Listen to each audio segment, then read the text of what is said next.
Welcome, everybody, to part two of the Golden State Killer here on Thought Crime, Keto and Crime, and the Keto Comic. Today I'm joined by my good friend, Mr. Ian Lasky, as we discuss the case, as well as poke a little fun, have a little fun, discuss a little Shonda Rhimes television, and lots of other things I think you'll enjoy. So let's get into it. Part two, Golden State Killer. Okay, we are recording. Well, welcome, Ian. Thank you so much for being on Thought Crime and Keto and Crime today. Tell my viewers a little bit about yourself. Well, my name is Ian Jesse Lasky. I'm the great-grandson of Jesse Lasky, who founded Paramount Studios. And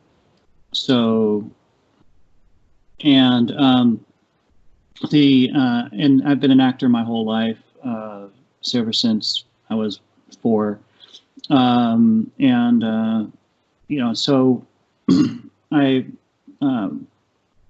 when I became an adult, I, kind of left it behind, went to college, became a college professor, and, my wife's a DA. So I've always been interested in crime stories and true crime stories. And I've been following this one, for a while now.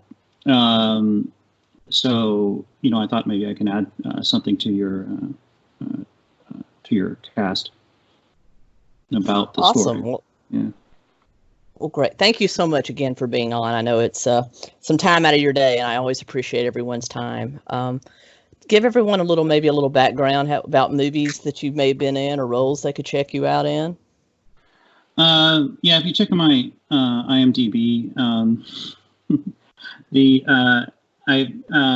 I was in several things that didn't get on there. I was a little kid. I was in Close Encounters of the Third Kind as a stand-in and for the lead, as well as Sgt. Pepper's Lonely Hearts Club Band. That's not on there. But the most recent thing I did was Hail Caesar. Nice. Which cool. Which actually got me my SAG cards. That's helpful.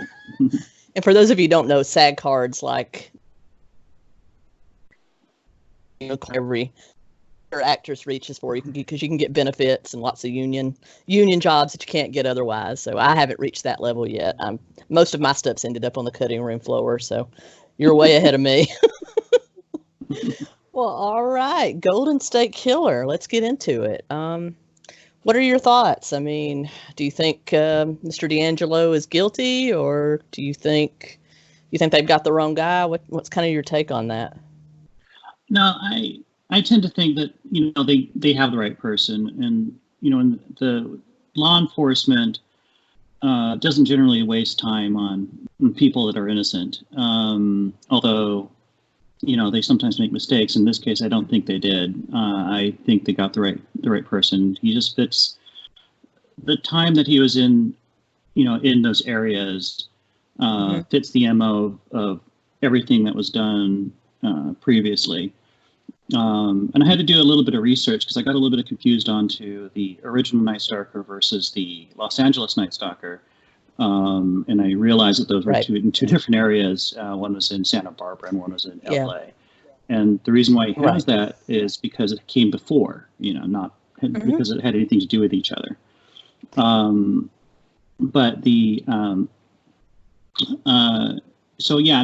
think he's as guilty as sin. Yeah. I tend to agree with you. I think, like you said, this case was confusing. It's probably one of the more confusing ones I've ever studied because he had so many. Because he is known to be so many things. And there's probably crimes out there that he'll never be charged with because we don't know. He had such a long career. I mean, we know it to be 12 years, but it could have gone on long before then. I mean, to start as a cat burglar, and then to go straight up to tying people up and ransacking their house and robbing them while they watched. Then he graduated to rape, and a very exhibitionist type of rape, and then into murder. It was just these leaps and bounds he took. But if you look at crime stories, it's just the boldness. if you look at crime stories, you'll see that a lot of people start small, wherever it is, and work their way up. And there seems to be a progression here with the, first, breaking into people's homes and then getting enough courage to tie them up, and then getting enough, once you get enough experience, you level up and then go into murder and and rape, whatever. And then once you level up from that, it's like you started off as a small imp and then became a demon, then became a full-fledged demon, and then the leader of the underworld. Plus 500 experience points. So yeah, and so he's the type of person that I would expect. If this was a fantasy movie, you have to get the Sword of Horrors or something to take him down at the later. Nothing else would work. Exactly. And it's just the type of person it takes to commit some of these crimes. I couldn't. Well, first of all, of course, we're kind of normal sense people. We're not thinking about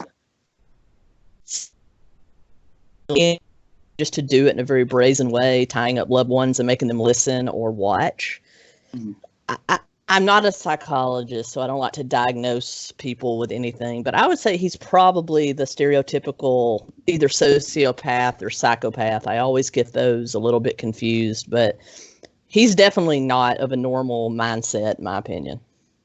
No, yeah, psychopath is a more general term that people like to throw around. A sociopath is very specifically someone that no matter how hard they try, they can't be empathetic with their fellow humans. They're dead. It's another person is just something else to them. It's not a, they can't feel what they feel. It's impossible. Right. So, so a psychopath is more general. Like you can attach other, psychology aspects to it, or someone, but it's more of a general term that is used. Yeah. So a psychopath could be a sociopath, but a sociopath doesn't necessarily have to be a psychopath.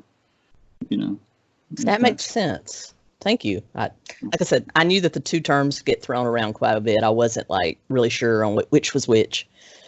But yeah, and I think probably the most interesting thing about this case to me is the fact that it was kind of solved because of nosy people like you and me, crime writers, podcasters, comedians that really wanted to get involved. And I think that's probably the most interesting part of this case, that it was Michelle McNamara, because she became, and it just kind of shows that maybe us on the nosy side can do some good every once in a while. Well, yeah, and the police can't be everywhere at all times, and they can't. They don't have a lot. Sometimes they don't have a whole lot of resources to solve everything. So it really, whenever they get help like this, I'm sure they really appreciate it. But this is kind of one of those things that I was thinking it was going to turn into the Zodiac Killer, where no one is going to be able to solve all of this stuff, and for someone to wrap it all together and give it a title. And link all of this all across the state is an amazing feat. Definitely. I mean, it was 2001 when you had enough DNA and DNA evidence to say that the East Area rapist and the Southern California stalker were the same person. Yeah. And that's just amazing. And the fact that they DNA. They were able to, because of an idea that a retired sheriff's deputy had, to actually take that and submit it to databases like these genealogy databases, and actually narrow it down to his family tree, find people in his family. And then from that, they were kind of able to narrow it down to him. I think that's probably one of the most interesting types of experiments I've ever seen on anything. And to me, it's amazing that they even allowed it to be admissible. So out this, I'm sorry, I didn't catch the last part of what I'm sorry. I think it's really interesting that the police even allowed this to be admissible in a court of law, just because it's so out there. It's so unconventional the way they linked him, to these crimes, first by finding a second or third cousin, and then by basically stalking outside his house until they could get some DNA from him to link it to him. I think that's just a very unusual way they took to Yeah, but I mean, that's just the I mean, that's good old-fashioned detective work. There's nothing unusual there. But to be able to make the leap from Third Cousin to that was kind of a huge break in the case, I think. But I don't think that they did anything out of the ordinary. That's typically what they do. You know, they interview everybody. They get a timeline. If they fill in the details. They investigate, and investigating means, well, driving around town and stalking people. It's just kind of what they do. Definitely. Yeah. Do you get the idea? Go ahead, please finish. Please. Oh, no. It was one of those things. You ever had a thought in your head that went away? All the time. All the time. I was going to say something, and then you said something, and I forgot what I was going to say. I'm so sorry. No, it's okay. You can watch any of my YouTube videos. You'll see, like, I'm on a train of thought, and then that thought leaves, and I'm like, so it happens all the time. Yeah. So I completely forgot what I was going to say. Yeah, don't get old. It's not a good thing. I advise everybody if they could stop aging at 35, then they'd be better off, because after 35, my mind, I'm already like 49 now, so. Oh goodness. But, I'm not far behind you. I'm 45, or I'll be 45 in April, so I'm not far behind you. I live in the mind fog sometimes. I just need more coffee, I guess. But, I think of one very interesting. I exist on caffeine, and I know it's a couple of hours. He's in California, folks, so he's a couple of hours behind me here in Central Time. But I think one interesting point that I didn't even bring out in part one of this, that I should have, because it was just so hilarious, is that many of the rape victims that he had, they all brought out one very interesting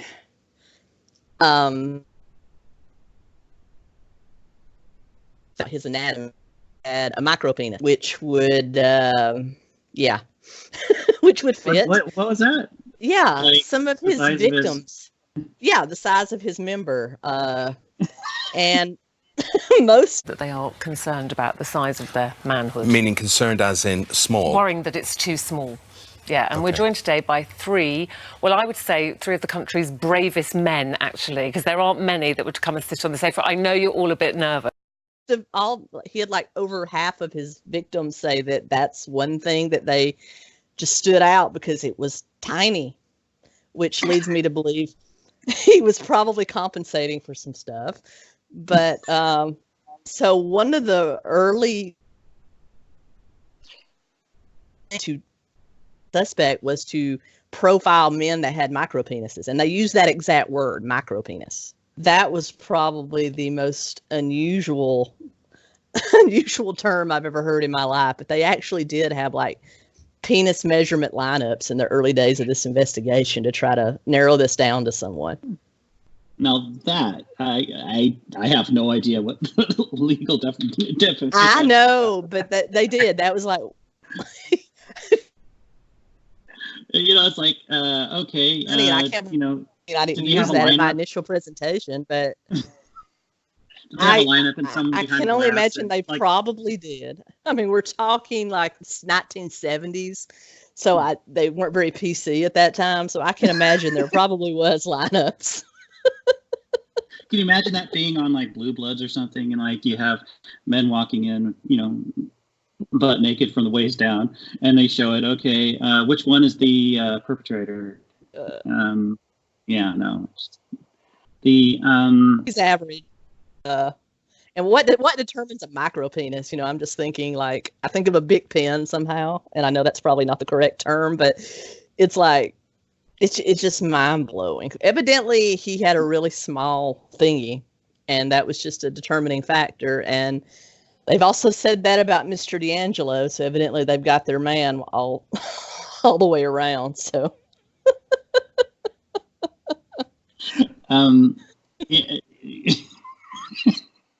It's like, okay, Don't so make this shit up. It was literally there in the in the literature. I can't. I just can't even. I didn't. I totally missed that. It took me completely by surprise because I didn't even see. You know, when you read, you don't get this on CNN. You don't get this on No, even you don't. anywhere else. It takes an independent journalist or an independent podcaster to really bring out the most unusual aspects of these cases, because mainstream that or they. But I thought that was very funny, and the fact that I think he had such bad luck with women, especially since he had the engagement broken off early. And some of his victims actually said while doing what he did to them, he would say, "I hate you, Bonnie, I hate you," which was the name of his former fiance. And then the fact he and his wife ended up divorcing, who his wife ended up becoming a lawyer. Yeah, I read that. So, yeah, I think maybe he just felt, I don't want to say woman hater, but I'm going to kind of lean toward that. Either felt very intimidated by women, or maybe the early version of an incel, for lack of a better term. Just very anti-woman.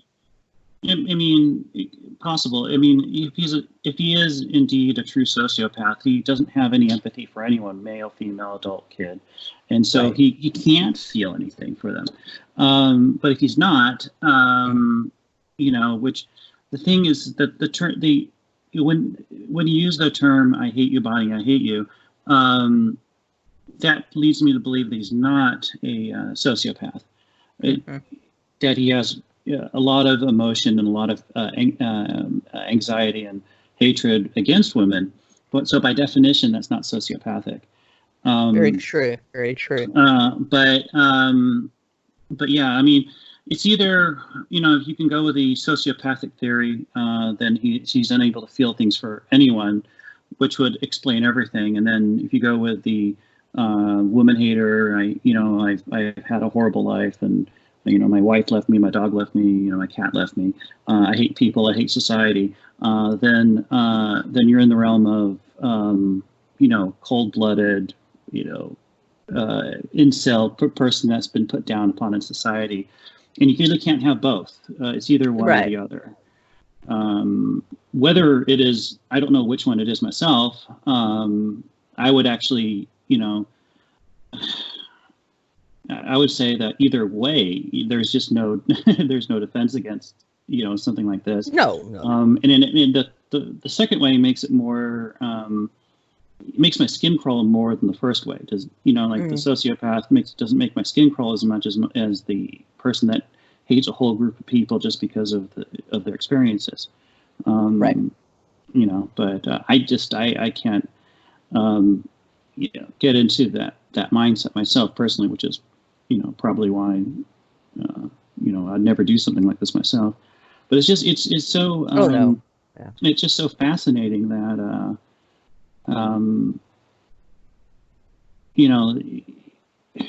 this case should have been like one of those several cold cases that you hear about in maybe 7 different episodes or whatever it is. And then they were able to tie it all together. It's just insane. But at least they got someone, and they got a horrible person off the street. So there's that. They did. Well, I think the fact that it was better than 30 years after the fact that they got him, and a lot of people might say, well, that's just a wasted conviction. He's 74 years old. Why arrest him now? He's practically on death's door. But I think it's a good thing. Number one, he needs to be punished for what he did. And two, I think it's an example for people that are thinking they're going to get away with it or have gotten away with it, that it doesn't necessarily work like that. That eventually, the good guys will win. At least that's what I like to say. That I think only the Zodiac killer maybe is the only one that ever actually maybe got away with it. As far as maybe Jack the Ripper. I mean, there's a few examples out there of people that got away with it, but I think in this case, it's a good thing because maybe it shows that the people that do get away with it are very much in the mind. Well, my wife would always say Maybe that, don't try it. Yeah, my wife would always say that they don't catch the smart ones. Yeah. know. Yeah. And one of the good explanations why this took so long is it happened across the entire state. Yeah. Hundreds of times. They thought each case was independent.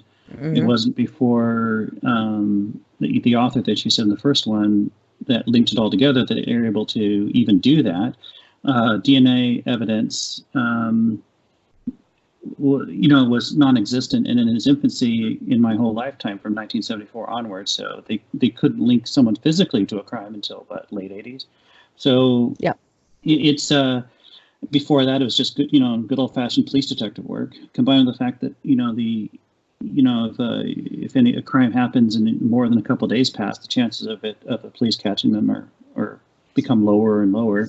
Right. So I think actually the opposite. I think it's just amazing that he was caught. And if this person is as cold-blooded as he says he is, which I thoroughly believe that, it's better for everybody he's off the street. Definitely, because you're elderly doesn't mean you still can't hurt someone else. And oh no, the way. Yeah. And the way these crimes, there was a few years of crimes and then there was a break and there was a few years of crimes and then another break. Who's to say he just wasn't in that dormant period where suddenly he was going to wake up and go back to doing what he evidently likes to do or is driven to do, so just because because all accounts, he was still in top physical shape. I mean, most of his neighbors would characterize him as being the vitality of a 50-year-old, not a 70-year-old. It's only since he was arrested that he's suddenly disabled, so who's to say he wouldn't have gone right back to doing what he was doing? Maybe he was just in his dormant period.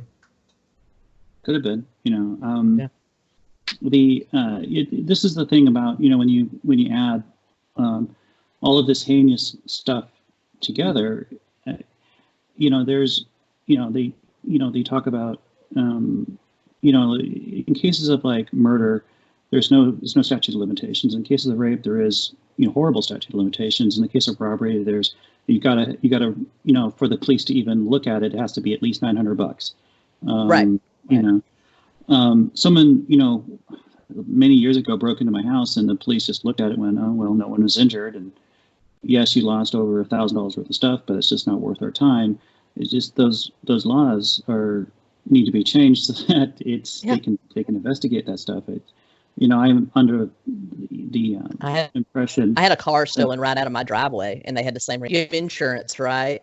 Yeah, I have insurance, but my car was stolen.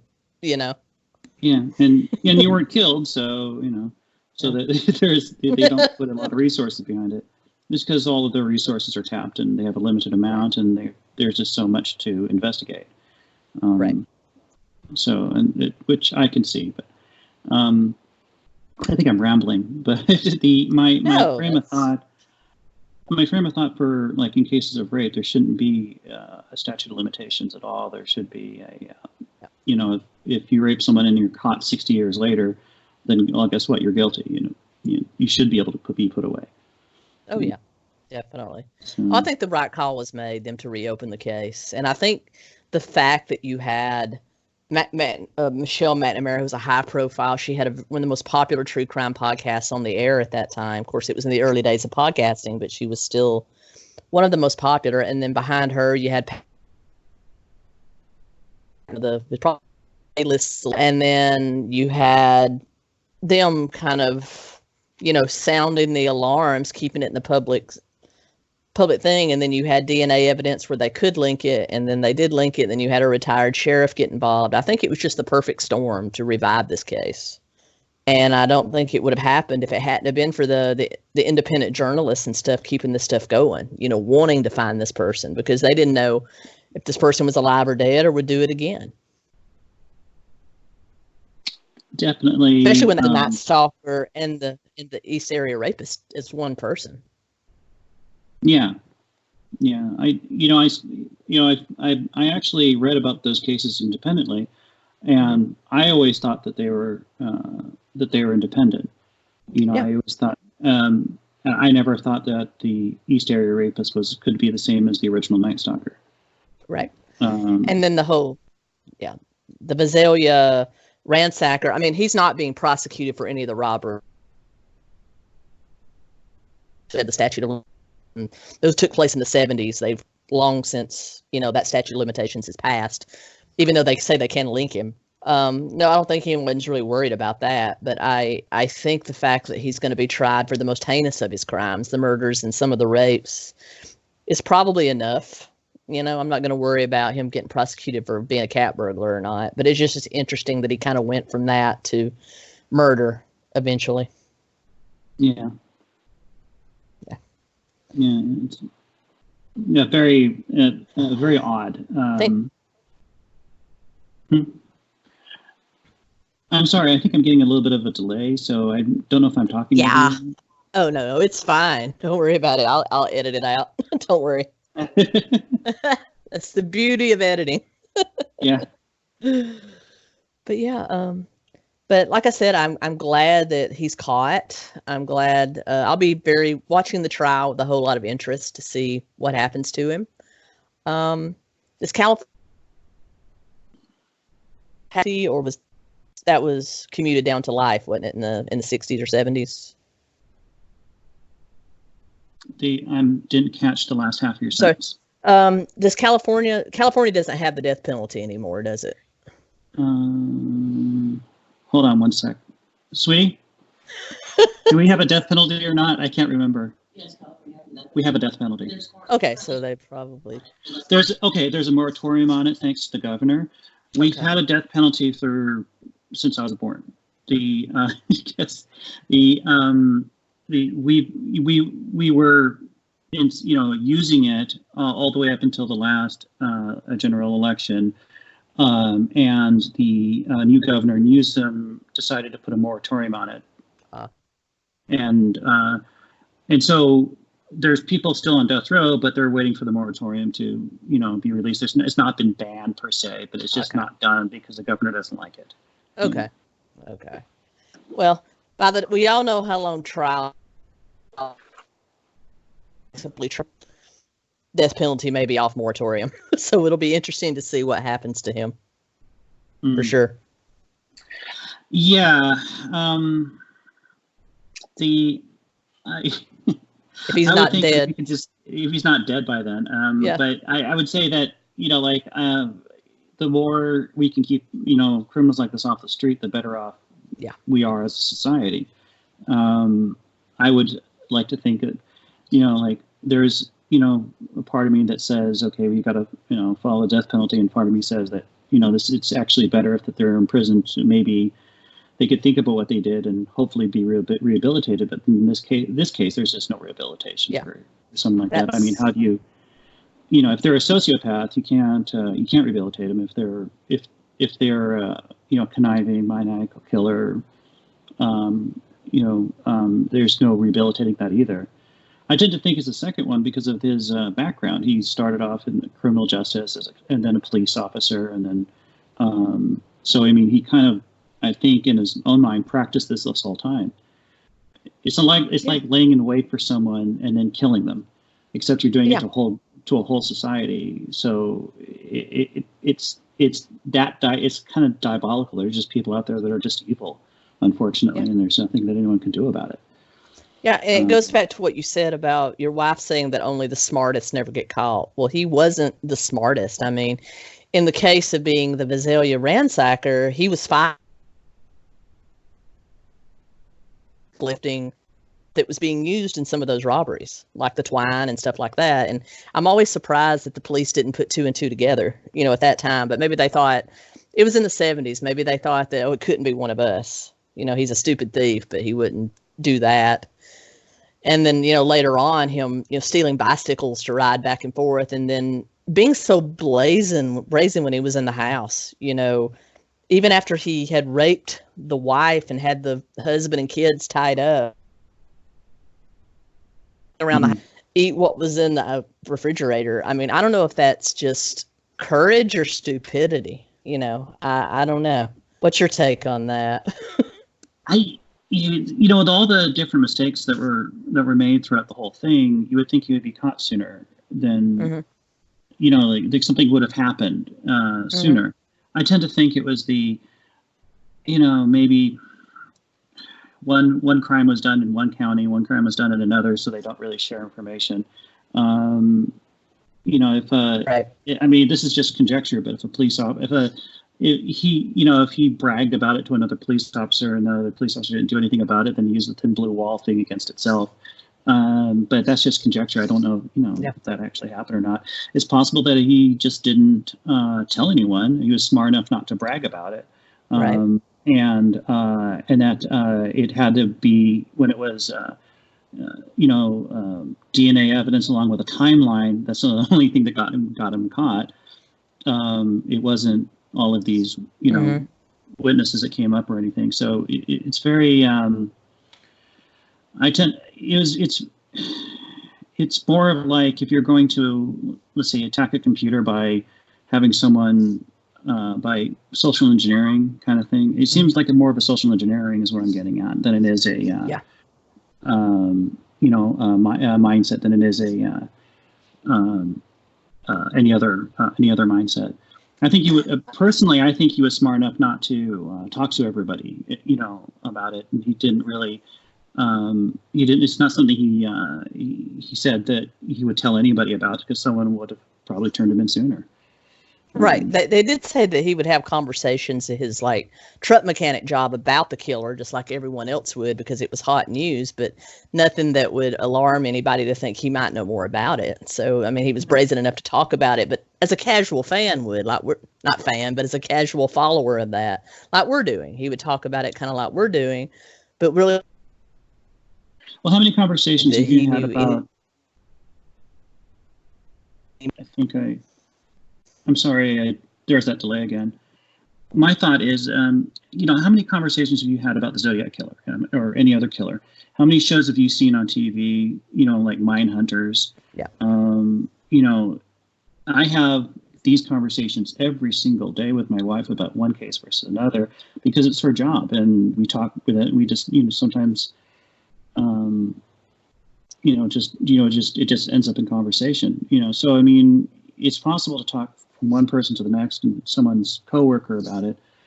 It's just, he never said, "Oh, I know about this case because I did it." Ha ha ha. Yeah. He never did that. So he was smart enough not to. He doesn't follow the a mindset of most killers where they're proud of what they do, or they take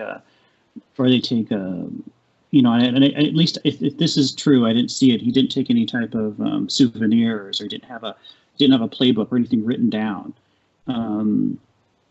So, I mean, there's just no other way to link them other than DNA and timelines. Exactly. I think he was smart. Good old-fashioned police work versus enhanced with technology that's available. But I think he was smart enough not to discuss it. He can discuss it in a third person and say, "Oh, which is weird." But the Golden State Killer did this and the Golden State Killer did that. But he never said, "I did this." Is my point. Right. Yeah, absolutely.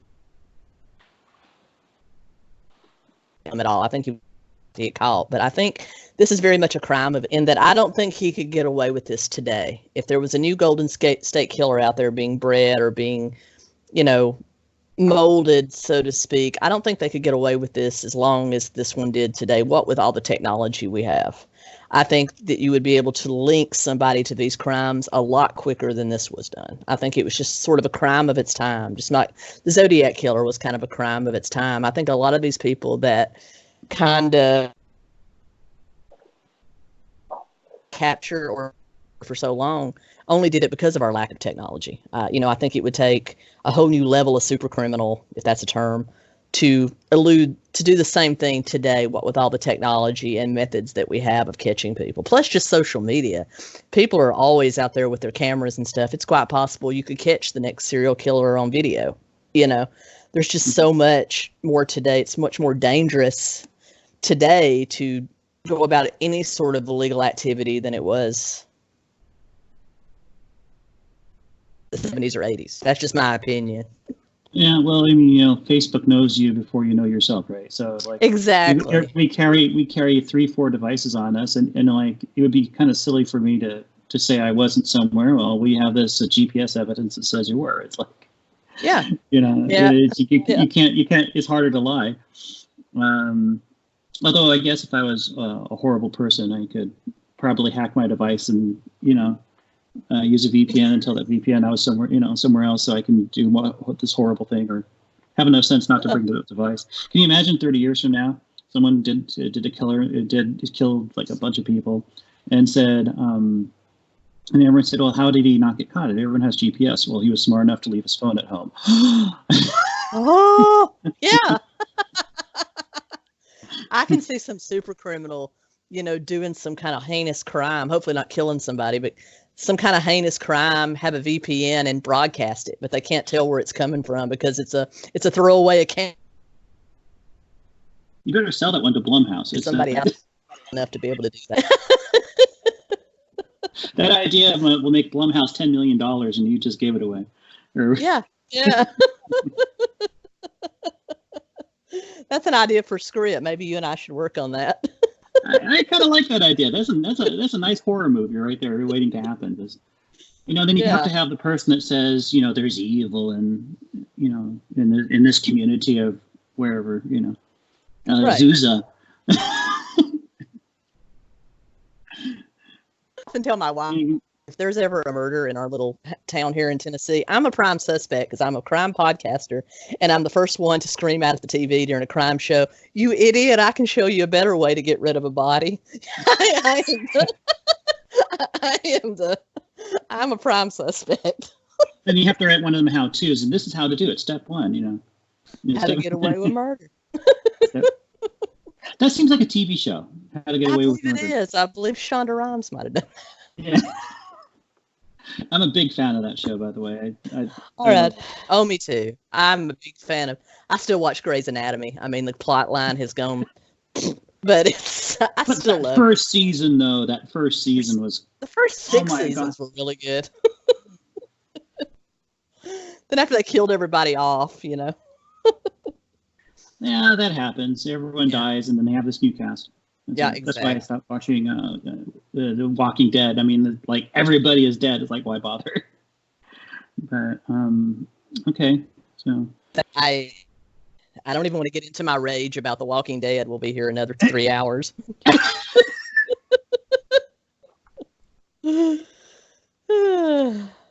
Well, Ian, it has been a pleasure talking with you. Thank you so much for coming on and taking your time to do this. I really appreciate it, man. You're a good friend, and I'm willing to help anytime. So you just let me know. Absolutely. I'll be back to LA soon. Maybe we can get together and have lunch or something. Yeah, your people can call my people. We'll do lunch. Well, family, man, and happy holidays. Happy holidays, Christmas. Bye. Bye-bye.